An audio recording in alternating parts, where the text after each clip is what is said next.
ito ay ampalaya at talong. So, nagisa ko na yung karne guys. May bawang sibuyas, paminta, magic sarap. Tapos, may konting milk yan. May sugar. May salt and pepper. So, ngayon, luto na yung ampalaya guys. Ilagay na natin ang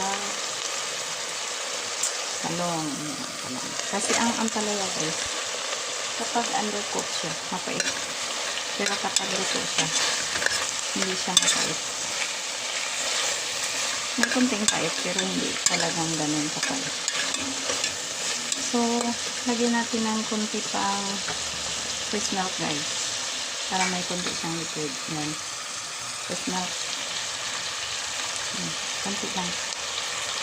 Para may kunti siyang liquid. Kaya nilagyan ko ng milk guys. Mababawasan ang pait ng ampalaya kapag may milk.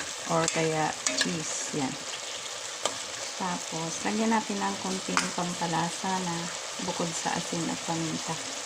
At magic sarap. Lagyan natin ng kunting soy sauce. Yan. Soy sauce yan. Japanese soy sauce.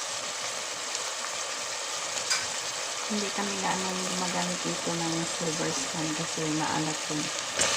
Pero the best yun sa adobo. So, okay na siya guys.